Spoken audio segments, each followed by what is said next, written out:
Color. Yes.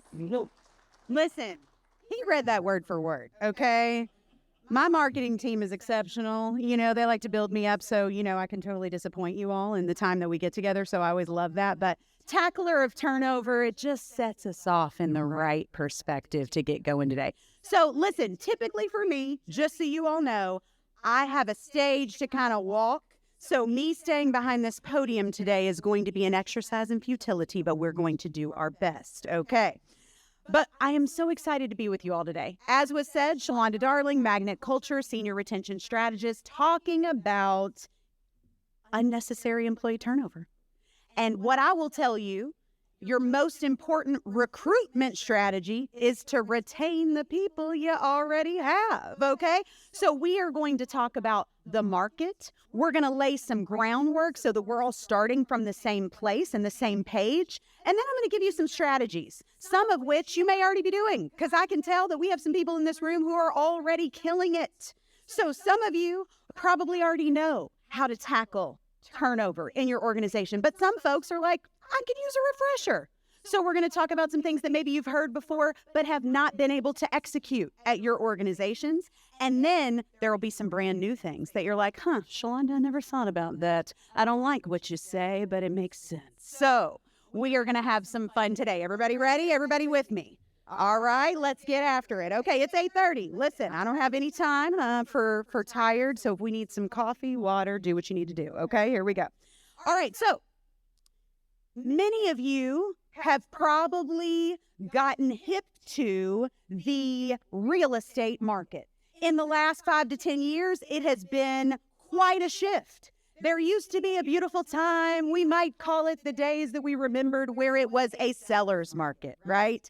It was the time when, I'm sorry, let me flip that. It was the buyer's market, right? There were so many houses for sale that I could kind of flex a little bit. No, I'm not paying for your closing fees, or no, I won't take that, or you will fix that, right? It was a pendulum that has swung. Has anybody sold a house in the last 5 to 10 years? Listen, you're on the opposite end of the power paradigm now, aren't you? All of the sudden, as a seller, I have all of the goods. I have that very elusive real estate that you want as a buyer, and there's fewer to choose from. So I get to flex how I choose to offer and what I choose to accept. And what I'm seeing in the market recently, of course, is that sellers are putting things up on the market and within hours are receiving offers, if not full price, sometimes above asking price. Some of you may have experienced that. So the workforce market is no different, okay? With our workforce, there used to be a time when my employers had all the power. There were minimal jobs that I wanted, and you got to flex and choose what was available to me. But now, who's hiring? This is where you say, everyone. Who's hiring? Exactly. And so now, as an applicant, I have choices. And I can make demands, as uncomfortable as that makes us feel as employers. I can make demands and expectations about what I want walking in the door. Frankly, they are interviewing you. Okay? So knowing that about the real estate market shifts and the workforce market is no different, let's talk about the state of the workforce today. Number one, they have more choices, as we just alluded to. Number two, they have comparison data. Do you remember a time when it was impolite to talk about how much you made? That was not a conversation that we just had aloud at dinner or, heaven forbid, socially on LinkedIn, for example. But now, listen, we're talking about all of that. All that politics and religion and pay that we weren't supposed to be talking about, we're all talking about it loudly and proudly. And so what we are finding is our applicants are all of a sudden saying, okay, so you have a position open. How much is the starting wage? What is the budget available for this position? What type of work? Are we talking about working in a assembly line where I'm on my feet all day with not a climate controlled area? It is hot and I'm sweating to death, or it's cold and I'm freezing to death, and it's a physically demanding job. Is that what we're talking about? Or are we talking about working at McDonald's for $18 an hour at the soft serve machine that y'all know don't ever work? So I'm just saying, I got options, right? Or are we saying I'm sitting at a desk job every day for $18 an hour? I live across the river in Jeffersonville, Indiana. Any Jeffersonvillians in the room? No? Okay, fine. It's a great place. Come check us out sometime. Jeffersonville, if I drive down the main street of my community, it is sign after sign after sign after sign. And I'm sure your all's communities are no different. And it's not the sign that they had out in 93. You know, the standard now hiring, because there were so few of those. It is now hiring. Please come work for us. We will pay you today. Leave with a paycheck in hand. Tell us when you want to work. I mean, the bait with which you are having to market yourselves against other industries that are looking for workers is intense. They are grabbing us in any way possible on those new signs that they've been putting their marketing dollars toward to gain new headcount. So you've got competition. Now, competition can be fun, but it also takes work, right? So we've got that comparison data. We've got a ton of choices, and we have the confidence to change. The youth coming into the workforce today, so many people say to me, Shelonda, they've got no work ethic. They lack loyalty. These dang millennials. I know y'all said it. I see your smiling faces at me. I will remind you that I'm a millennial, so it's not like we just graduated yesterday. Okay, I think you're really talking about Gen Zers, but no mind. All I'm saying is that y'all raised them. Let's remember, we didn't want to hurt feelings, did we? My daughter is a professional. I shouldn't say professional. That's really giving her probably more than is worth at 14. But she is a competitive swimmer. And in her first swim meet, she got a 12th place ribbon. There were only 12 swimmers. So we do indeed give ribbons for last place, okay? Now, she's gotten much better. I encourage y'all to check her out sometime. But all I'm saying is we are reaping what we've sown here. We have raised a generation telling them you can do anything. You can be anything. Don't accept what I have accepted as the standard of what work should be. We've been talking about mental health. We've been talking about work-life balance. We've been talking about so many things that, frankly, we as Gen Xers didn't have the numbers to fight the fight because we were being led by the boomers who had the numbers. So you just, listen, they said pantyhose, we wore pantyhose because that's what it was, right? We didn't have the numbers to fight back, but I'm here to tell you that the millennials and the Gen Zers, they have the numbers, friends. And we have raised them by coming home and complaining about the work situations that we wish we could change. And now they're walking in saying, well, why do I have to put up with that? Especially when there's 20 other signs offering me other opportunities. So, okay, we feel good about understanding the state of the workforce, but I also want you to understand when it comes to talking about competition, you are competing against opportunities that are untethered. And what do I mean by untethered? Here's what I mean. I can wake up today. I can pull out this little thing they call a cellular telephone. I can open up an app, and I can decide that I want to clock in. What time is it? 8:46. I think I'll clock in at 8:46 today. Boom. I now am an Uber driver. Or I now am delivering through Grubhub. Or I now am going to get your breakfast, right? And I can decide, after 22 minutes, I feel like I've worked a long enough day. It's been rough on me. Traffic was difficult. I think I'm going to need to take a lunch. And I can just turn that app off. So all of a sudden, I don't have a location, an address that I'm required to show up to, nor do I have an in time and an out time that I have to be committed to. Hear me when I'm saying that? I see some heads nodding. This is what you're competing against. And it's not just that I kid a little bit there, right? You're also competing against the Targets and the Amazons, etc. I want to tell you that I have met some incredible folks who really care about book manufacturing, and those are the people in this room. But how do we build the heart and the soul of the future of book manufacturing? I don't know. Y'all have to tell me.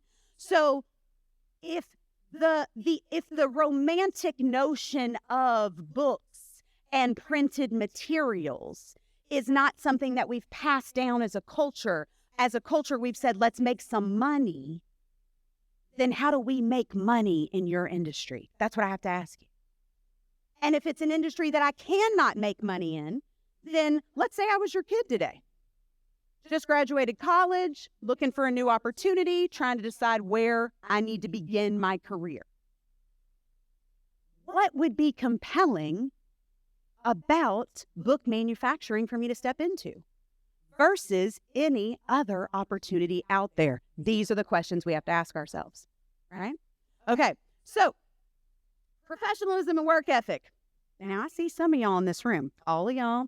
Very few people show. I got a couple of short sleeves, mostly long sleeves in the room. So I'm guessing that you all might have grown up in a generation where if you had a tattoo, you were supposed to cover it.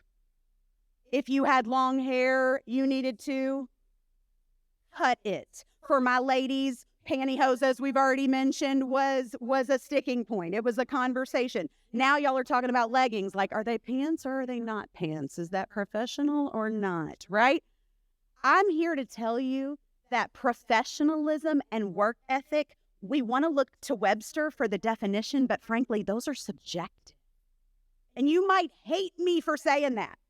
I might have just rubbed you the wrong way a little bit there, but that's why I'm bringing up, if I told you I'll give you 10 of the best employees for the next 12 months, they have purple, tangerine, and turquoise hair, would you take them? Sure you would. Listen, I don't care about your hair color. Do you show up and do you do your job? Excellent. We'll take you. Okay? So this idea of what was considered professional or what work ethic is, because many of us have been living to work or working to live. And we've taught future generations that maybe that's not the way. All right. Now, some people, and I'll be honest, everybody lean in. Some people just suck. Okay? They just do.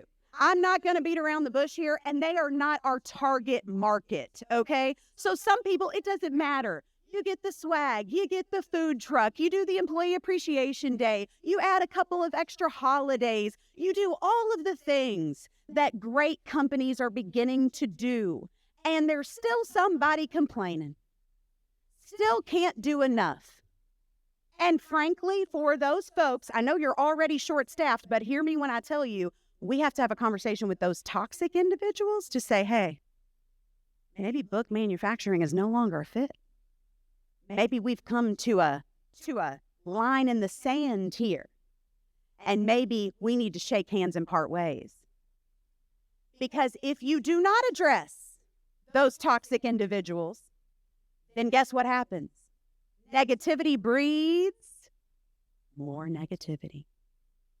So even your people who are on the fence and loving what's happening and seeing the changes and appreciating the efforts that you as leaders are making, if you've got that naysayer, man, they just kind of bleed into your good.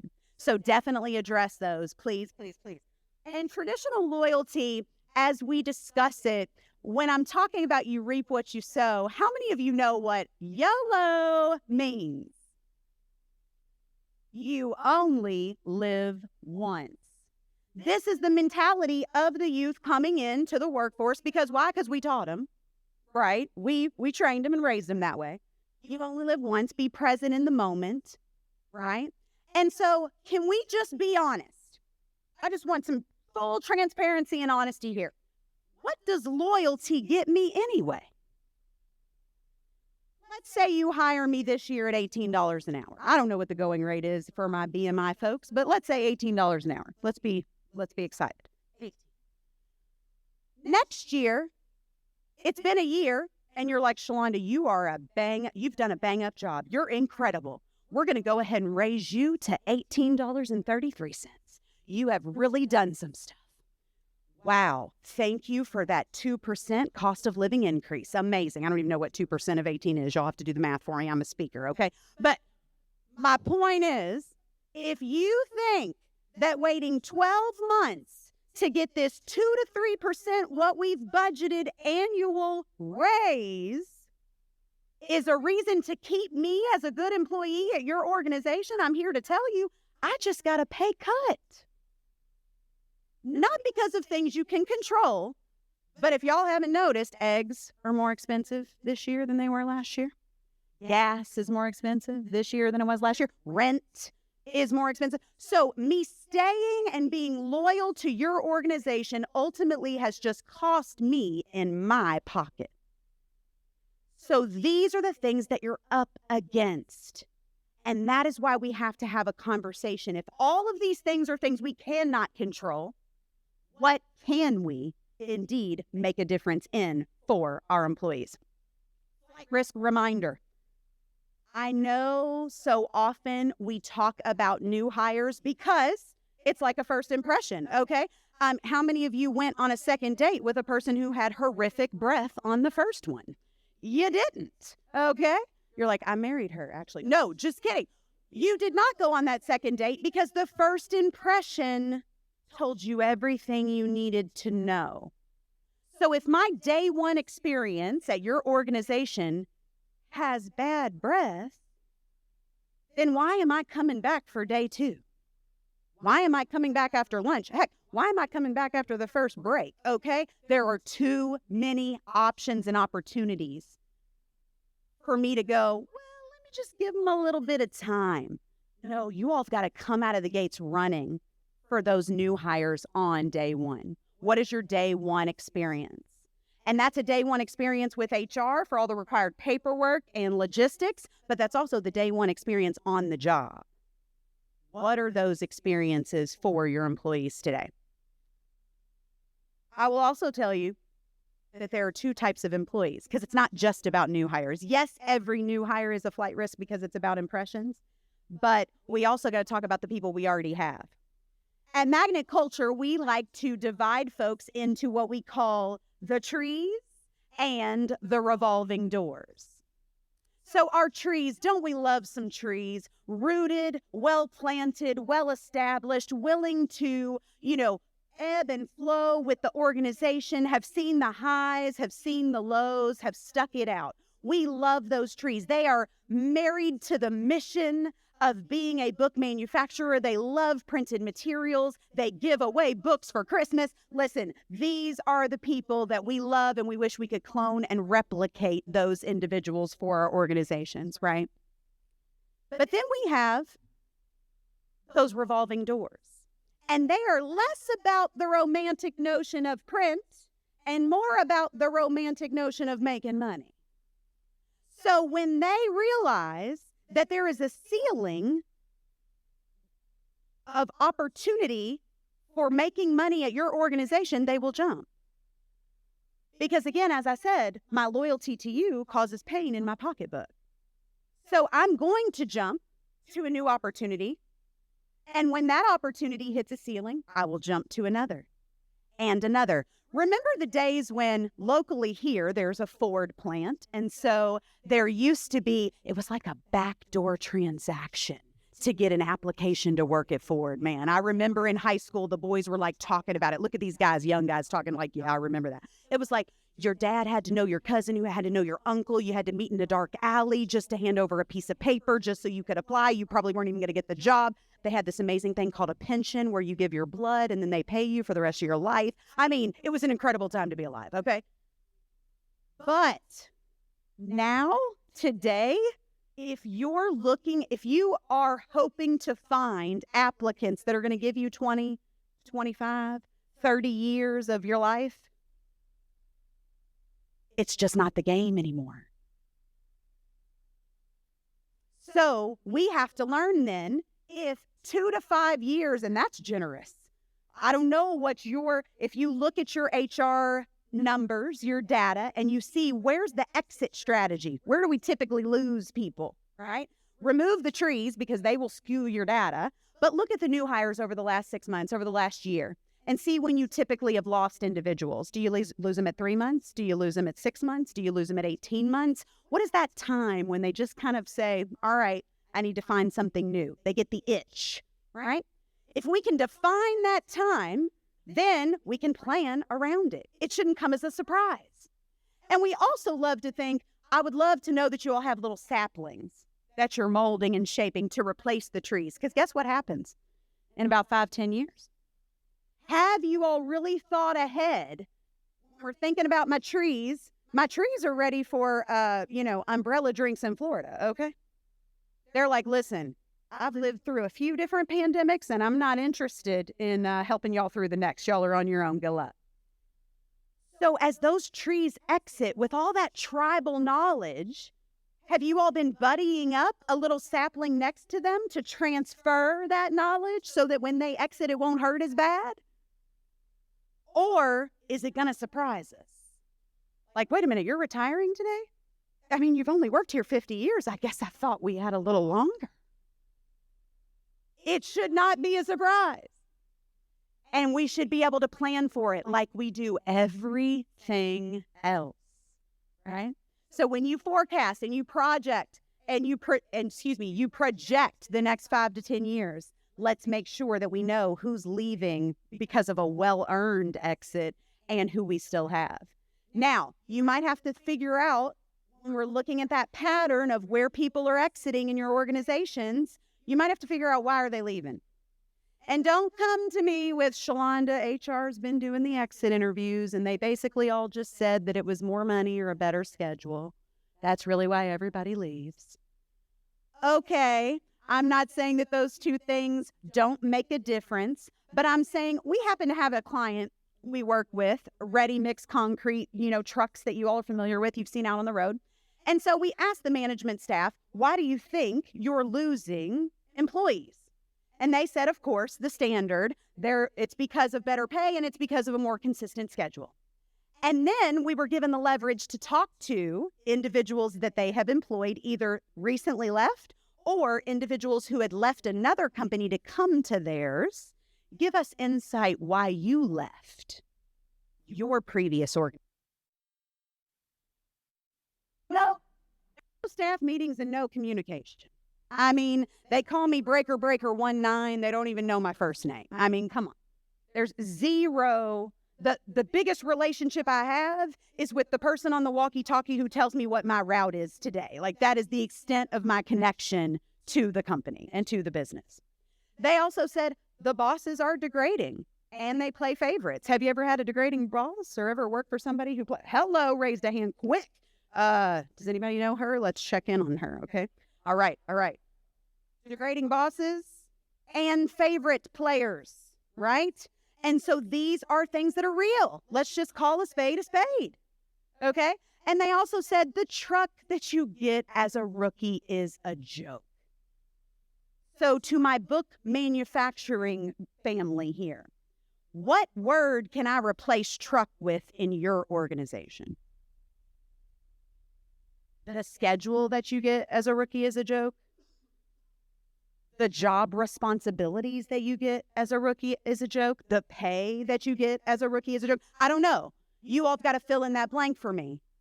But this is what the drivers are saying, while the managers just said it's all about pay and schedule. So who's the flight risk again? It's not just my new hires.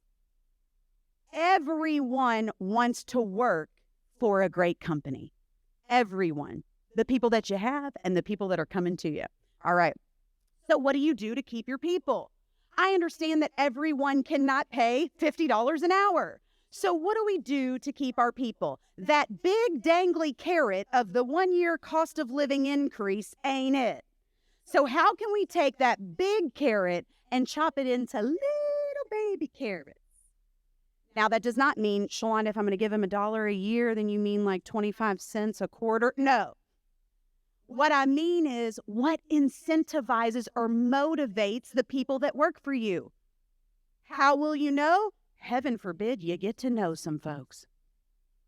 Do you know your people? For Shelonda, a Starbucks gift card ain't it. But man, isn't that the go-to for so many things? They're probably like, oh man, we were going to give her one for speaking today. Just kidding, just kidding, just kidding. Catering the opportunity to the employee is critical in 2023. There are some people that are walking into your organization. Let's use gas as an example. Some folks, raise your hand if you just, I'm low on gas. Next gas station gets my business. Raise your hand. Okay, a few of us are those. Some people are like, oh no, I get 10 cents off at Thornton's. I get 10 cents off at Huck's. I will drive 5 extra miles out of the way and maybe have to push my car into the station, but dang it, I'm getting 10 cents off. Who are those people? That's definitely me. Yes, I'm with you. And others, let us not forget, because many of you are leaders, so it's been a time since you've been in this position. But some folks are still the folks that walk into the convenience store because they have a limited budget of cash and they provide $20 to the person, and that is all they have for this week. So when they walk $8 and realize that it's not even going to get them to and from work times this week, they look up at.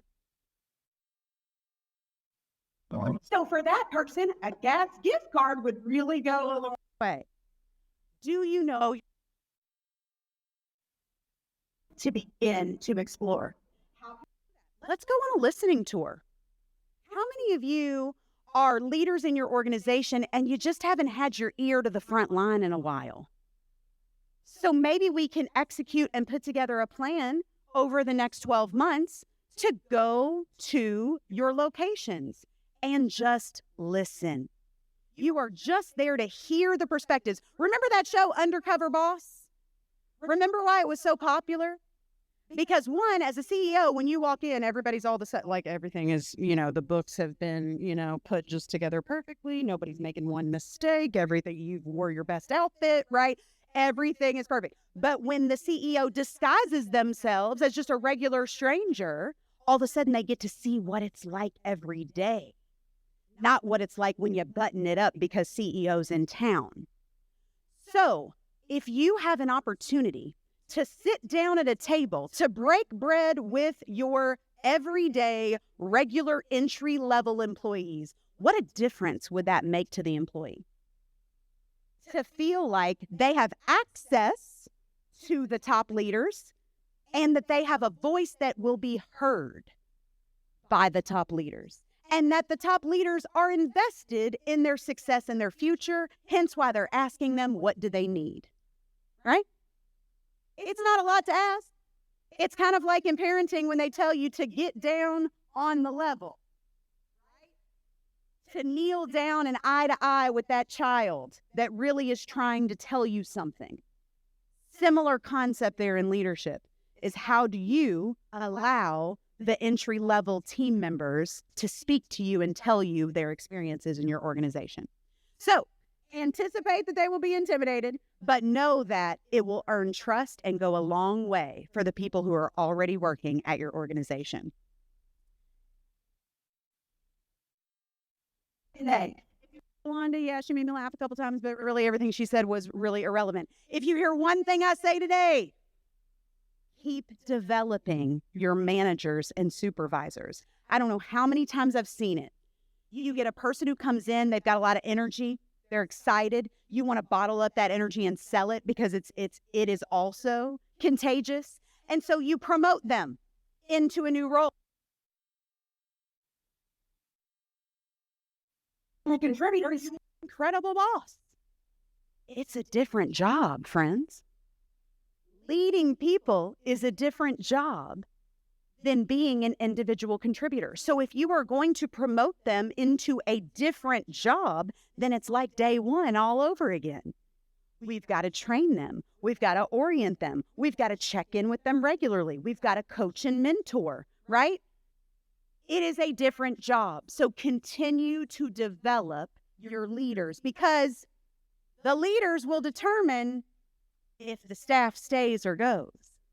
So the leaders truly are your best investment.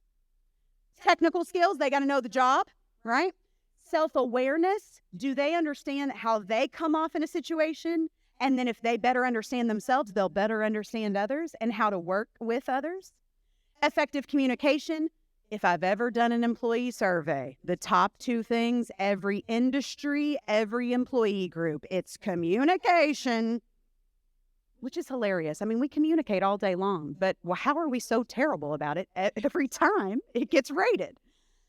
Communication and collaboration, right? That we work in silos and we don't cross collaborate with different groups. And then leadership, just leadership skills. There was a time when we grew up reading leadership books. There are tons of materials out there that are free. John Gordon does an incredible job just on his LinkedIn. He wakes up every day. He goes on a gratitude walk. He takes 90 seconds to write down 3 things he's grateful for. And he has told us that scientifically, if I spend 3 minutes a day writing down what I'm grateful for, I rewire my brain. And I'm more effective as a leader. Teach that, right? To the employees that you have. So it's not that you have to have this incredible budget. Much of it is out there for free. All right. Now, how do we ensure, knowing that we have people for a limited amount of time, how do we ensure that they're successful quickly, right? Because gone are the days where we used to say, well, we've got a 6-week training program. We really walk you through everything, make sure that you're real comfortable before we release you. Now it's, listen, you're going to get dumped in the deep end on day 1. Good luck. It's how all of us learned, and keep us posted if you're ready to quit, and we'll do what we can. Okay, can we create some checklists? Listen, I can be super effective if I know what is expected of me. So if there's a checklist that says, Shelonda, when you walk in, now y'all are going to make fun of me. Shelonda, wake up. Make sure husband provides coffee. Brush teeth. Wash face. Put on change of clothes, right? Like, is there a checklist from the moment that I step on your property that will ensure I'm successful? Because eventually I'll do that checklist so many times that it will then be in my head and I don't have to look at the checklist anymore. But from day 1, I need the checklist. Step 1, go to the coffee bar. Step 2, talk to your leader. Step 3, have the team huddle. Step 4, log into your email. Step 5, get on the line, whatever the steps are. But can we create checklists for people to be successful the moment that you allow them to step into the job? I will also say that different departments and different roles require different checklists, right? So you might have a set of checklists that you put together. But again, I can't read your mind. And I bet that there are some employees that you have that are the ones that you would like to clone. They are the checklist. They are the model. Sit down with that person and say, okay, walk me through your day. What do you do? 1, 2, 3, 4. At a call center that I used to work at, one of my jobs in orienting new employees was simply telling them how to set up their 2 monitors for maximum success. Because there are 5 different programs they need to open. They're going to be receiving calls all day long, and being able to quickly scan, we're creating like a command central here. So being able to quickly scan how to effectively take a call and then log that call and get ready for the next one was critical to the success of their employment at our call center. So we started with, this is the Shelonda model. Listen, it'll work for you day 1, and then you'll tweak it, and you'll refine it, and you'll make it your own, and then you'll steal my job and come in here and teach new hires how to do it your way. But for now, you don't have a way, so you do Shelonda's way, okay? And that was critical, again, for their success. So can we create some onboarding checklists for departments and roles? Can we also, see if my clicker's going to support us here. Oh no, technology. You all didn't know. Hang on the side. Okay. Can we also reset realistic and sustainable workloads? We've been doing more with less for quite a long time, my friends. We've been absorbing that head count and not refilling or backfilling it for too long. And again, it's a pendulum. It swings as well. And there are times when we can prune, but there are also times when we have to say we're running too lean. And this too lean is causing burnout on the employees that frankly want to stay and want to do a great job. But they're overloaded. I can't ask a manager to manage if on top of the management, I've given them 3 other jobs for the people that I didn't backfill. So then we wonder why they're not a great manager. And then we wonder why the people under them feel lost and orphaned and abandoned, like they don't have a great manager because the manager can't manage. So can we look at the workloads? We use the hotel example because one of our clients said, there was a time when, as a new hire, let's say an average hotel cleaning staff, right? An average housekeeper would do 10 rooms a shift. A really rock star housekeeping personnel would do 13 rooms a shift. And then the new hires coming in, what did we expect of them? Well, we want to ramp them up to get them to the 10, right? But we started to get so tight with staff that all of a sudden, everybody was mandated to do 13. Now, remember what I told you, 13 was the rock star. Remember what I told you, new hires were supposed to ramp up. No, new hires were expected to do 13 as well. And so we had to have a really serious conversation with this particular client and say, you're absolutely setting yourself up for failure. That doesn't make any sense. I understand that times are tight, right? But the things that your clients and customers love, those touches in the room, you know how they take your toilet paper and they fold the 2 corners so you're like, ooh, this is a fancy place, right? Those touches can't be done when you're asking me to, you're lucky if you got a full roll, okay? Doing 13 an hour or shift. So we've really got to take a look at our expectations, and we've got to take a look at those job descriptions, because we love to say you're going to do this, and duties as assigned.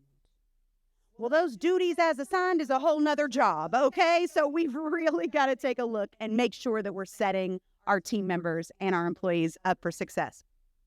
And let's also remember, if you all don't know this about yourself, please know this about the people that you lead, that people need time for maintenance and updates too. Just like your car requires an oil change, some new tires every once in a while, and some gas to keep going, right? People need all of those things as well. So let us not celebrate the people that never use their vacation time. There was a time when we were like, oh man, I'm just so busy. I never have time to take my vacation. It'll roll over. Well, first of all, if you work at a company where it rolls over, then that is unbelievable, because that typically doesn't happen anymore. But most of us are given a certain amount of PTO days to take in the year to keep us fresh. So you, as my leaders, if I notice that you never take a day off, if I notice that you answer emails at 8 p.m. and 4 a.m., you've all of a sudden set a standard for me that I'm supposed to do that too. And then I, as an employee, have to make a decision if that's the kind of lifestyle that I want to lead. So these are the conversations that you have to have with your team members to say, listen, it's something I'm working on. I should have been asleep at 4 a.m. because that's why I was a little grouchy in that 8 a.m. call. But I'm working on making sure that I take my downtime as well. If you model it, they will follow. All right. Examples. Are we getting training and mentoring? What you all are showing up to today, this 1 hour with me, is training, right? Are we mentoring along the way? It doesn't have to be a time where we take everybody off the job and put them in a conference room. We can do it day to day, hour to hour, minute to minute, dropping those nuggets, making sure that you are walking alongside the folks that are the backbone of your organization. Vacation and PTO, as we've discussed, planning and strategy, networking and camaraderie. Do you provide opportunities for people to build community at your workplace? If you are not, please do, because that is critical as well for the workforce of today, to feel like, I'm not going to use family because that gets a little sketchy, like I got to deal with Uncle Bob, even though he's kind of a jerk, but In family, I don't get to kick him out of the family. Whereas if you're kind of a jerk at work, they probably could fire you. So family's not the right word to use, even though we so frequently use that trope in business as well. But it's more so about being a part of a team, that I have a role to play in that team. But I also expect my fellow team members to play their roles so that we can all work effectively as a machine. And so giving an opportunity for that team building to happen is very critical for the success of your organizations as well. And now I'm going to ask you to dig deep. Listen, this one's going to be tough. Because so many people say to me, Shelonda, the check is the appreciation. They get paid every 2 weeks. What more do you want me to do? I hope that leadership style is finding its sunset. I hope that we are all moving into a place. Let me ask you this. Raise of hands if you appreciate people that show up to their job. Okay. I'm so surprised. Okay. Raise of hands if you appreciate people who not only show up to their job, but they show up on time. Ooh, those are the gold star kids. We love those guys and gals. Yes. Raise a hands if you appreciate people who show up on time and do their job. Raise of hands. Okay, then we've all just agreed that we appreciate not only employees, but employees who are on time and employees who do their job. So if we appreciate those things, then heaven forbid, let's just tell them that. It doesn't cost you a dime to say, Bob, I just want to say that it's been fantastic seeing you 5 days this week. You're an incredible member of the team, and everything that you produce on a daily basis and the energy that you bring into this atmosphere really makes a difference for everyone else that works here. Thank you so much for being you. That just came off the hip. I mean, listen, y'all could probably do it better than that, right? It didn't cost me a dime. It cost me 15 seconds, if that was even 15 seconds, of my time. And that is what your employees need today, is your time. So appreciating any job well done. The appreciation days of the paycheck is it. Those days are gone. All right? Very good.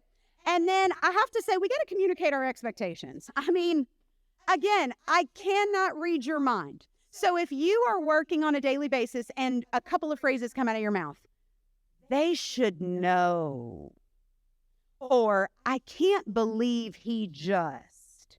Or, isn't she aware? Right?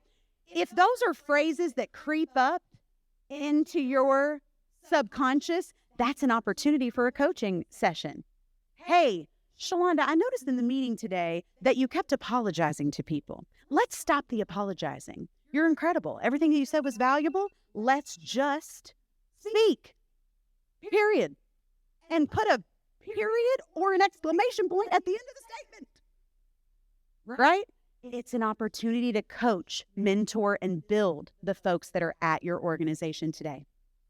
So, communicating your expectations. I will more than likely, granted, as you all probably have guessed, I'm a carrot chaser when it comes to these kind of things. So I'm always, if you tell me I met expectations, I am befuddled.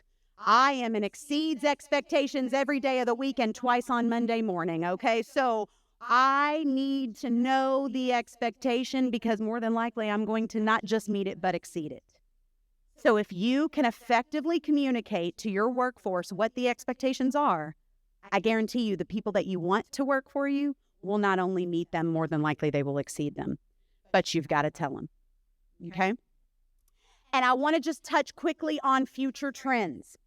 There is most definitely an increased ROI right now on automation and immigration. I'm not political. I'm not here to talk about whether we close borders, open borders, whatever. What I'm saying is, when we close borders, we just lost a pipeline of employees.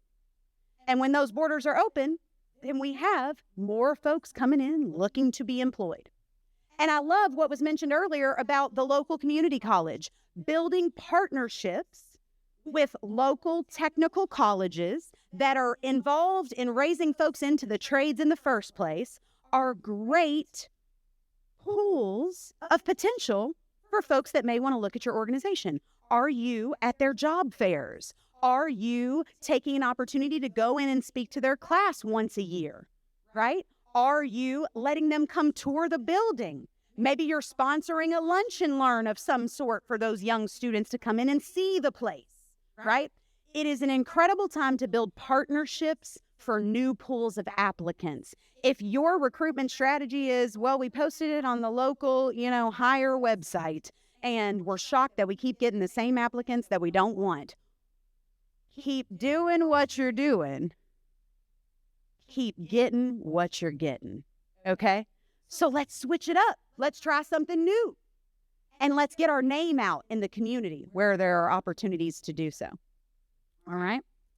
And just so you all know, I'm going to put all these up on the slide real quick because I want to get to some Q&A. You all start thinking right now if you have a couple questions for me. But the case for change is critical because increased productivity, improving quality, and maximizing profitability for my C-suite executives, those are the words that make your ears sing, right? To be able to have that, we've got to decrease errors and reduce rework. So to decrease errors and reduce rework, we've got to train our organizations effectively, and we have to retain the talent that we can't afford to lose. That is why the case for your mindset shift around some of these strategies is so critical. Because if you want your doors to stay open 5-10 years from now, we have got to learn how to work and build a mutually beneficial relationship with the applicant pool that exists today. We have a couple resources for you. You can download 10 questions at retentionaudit.com. Write it down, put it in your notes, right? If you're like, Shelonda, there's so many things you talked about that I want to do, but I don't even know where to begin. This is a great tool. You rank yourself based upon these 10 questions, and then based upon your low scores and high scores, you identify what areas you need to attack first. And if you need strategies on how to do that, you let us know. We can help you out. But all of that information available for you at retentionaudit.com. And I will leave you before Q&A with one last trope. How many scouts I got in the room from your days? Yes, my scouts. I love it. The scouts have given us this nugget of knowledge, which is leaving the site better than you found it. So many times we come in with an attitude that is, well, that's what I had, so that's what they have to do too. That's what I experienced, so they have to trudge through the mud as well, right? But what is the legacy that you want to leave for the future workforce of your organization? Do you want them to struggle as much as you did? Mike Tyson said, everybody's got a plan until you get punched in the mouth. Life's going to punch them in the mouth. So how can we create an environment that allows less struggle and makes things better than the one that you came into when you started your career here? Let's leave the site better than we found it, ladies and gentlemen. And I'll finish here. There's a QR code. If you want to get your phones out, it will lead you to our vault. Free resources. We ask you your name and your email address, and you will get a free set of resources specifically to the mini books that are available to you all on your tables. Please take them with you. We have a couple other mini books available as well. We have worksheets, we have templates, we have all kinds of things available for you if this is an area you want to dive deeper or you would love to take this information back to your teams. Please check that out. Connect with me on LinkedIn. Thank you all so much. Do we have time for Q&A, Matt? Yeah, we got a couple minutes. Mark? Shelonda, thank you very much. This is inspiring talk. Question for you. What is your view on the new vacation policies moving away from fixed number of hours or days to completely variable? Oof. So I'm not in HR. Do we have any HR team members in the room today? Nobody. Okay, good. Then I can say what I want to say. I think that flexibility is paramount for the future workforce. I do not want to say, I think that some of the energy that I receive in talks like this is basically leaders will come to me and say, so Shelonda, basically you're just telling me I got to bow to their every whim. Like everything they want, I have to provide, or else I'm just going to have to close my doors because I can't get good work. I think what's more important for the workforce of today is mentorship, because they will continue to mature in their education and life and experiences, and they need us, their leaders, to mentor them along the way. I need to understand that a bad day doesn't mean it's a bad job, that a bad week doesn't mean it's a bad forever, that we can weather some storms together with the right team and with people that just really care about people. So when it comes to PTO, I think it's no different than everything else as it relates to keeping employees. Flexibility, where it can happen, is definitely beneficial. Anybody? Oh, Brendan. Thanks. Get my steps in. Cut this way. Excuse me.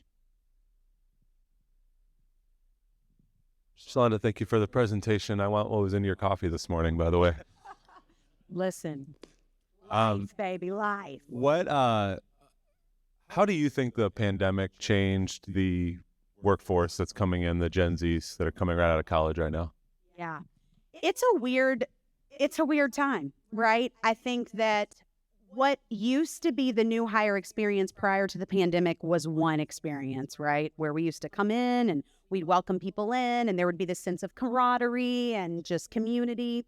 But these folks were being onboarded remotely, right? And for better or worse, in some industries that works, but I'm guessing in your all that probably doesn't, right? And so there are some social skills, I would say, that are lacking. I mean, I think that's obvious as well in elementary school, right? Like my child who lived through her elementary years during the pandemic, she's just not in the same place coming into sixth grade next year as both of her older sisters were as sixth graders. So I think that there is some differences socially. I think it makes you all as leaders have to flex differently because now I can read your body language, right? And we've been taught to read body language and sense energy and be able to read a room. But when we were in the pandemic and had to do that all virtually, I can't really tell unless you're a little more transparent with how you're doing. And so it requires a level of communication better than ever before. If there's something to focus on, communication has always been that thing, but especially even now. So I definitely think that communication has suffered, especially during this time. Yeah. One last one.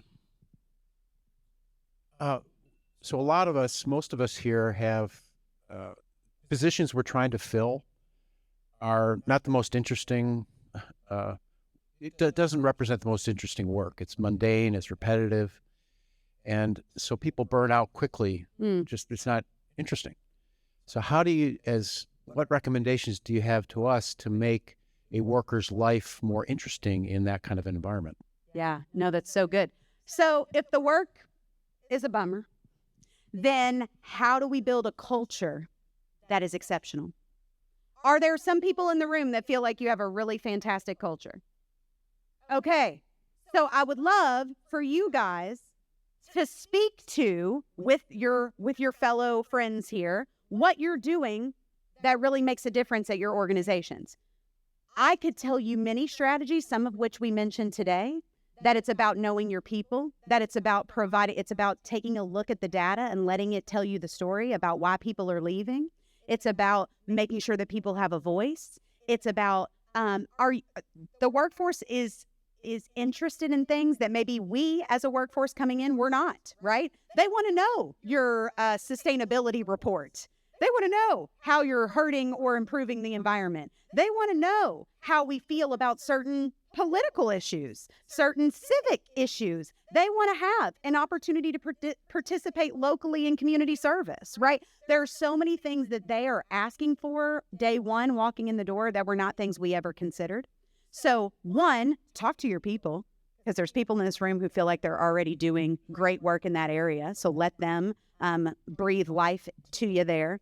And secondly, I can't say enough that leadership training, if I'm with a great leader and the job sucks, I just love being with the leader. So I'll continue to do the work that isn't sexy because being in the presence of the leader fuels me every day.